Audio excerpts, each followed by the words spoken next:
যখন তোমার সন্তান যখন ফরজ তরফ কইরা হাঁটে, হাফ প্যান্ট পইরা দুনিয়ার ভিতরে চলাফেরা করে, তখন তোমার চোখে পড়ে না তোমার সন্তান একটা যুবক সন্তান একটা যুবকের সাথে আলাপ করে, ওই যুবতী তো বেগানা, ওই মহিলার সাথে সে প্রেম করে, তখন তোমার চোখে পড়ে না। যখন হুজুর একটু হাঁটে তাও তোমার খারাপ লাগে, যখন একটু ভালো গাড়ি নিয়ে চলে তখনও তোমার খারাপ লাগে। আমি বলতে চাই যে হুজুরের কারণে তুমি দুনিয়ার ভিতরে শান্তির মধ্যে আসো। আজকে তুমি আলেমের বিরুদ্ধে কথা বলো, আলেম যখন রাস্তা দিয়ে হাঁটে ওগুলো তোমার দিকে পড়ে।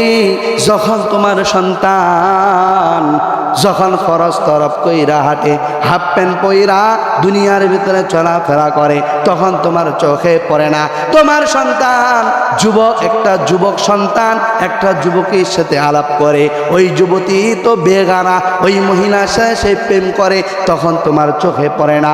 যখন হুজুর একটু হাঁটে তাও তোমার খারাপ লাগে, যখন একটু ভালো গাড়ি নিয়ে চলে তখনও তোমার খারাপ লাগে। আমি বলতে চাই যে হুজুরের কারণে তুমি দুনিয়ার ভিতরে শান্তির মধ্যে আসো।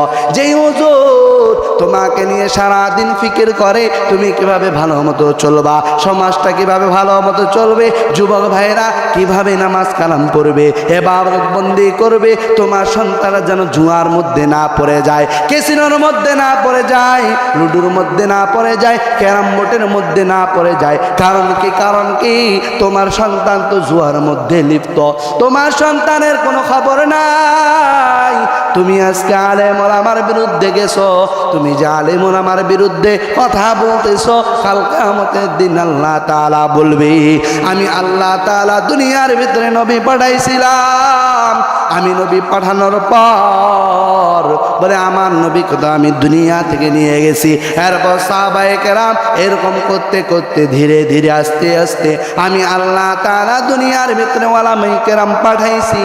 ওই ওলামায়ে কেরামদের সাথে খারাপ আচরণ করিও না, যদি ওই ওলামায়ে কেরাম তোমার দ্বারাই কষ্ট পায়, আমি নবী কষ্ট পাইলাম, আর এই কষ্টের কারণে কাল কিয়ামতের দিন আপনি আমি জাহান্নামে চলে যাব।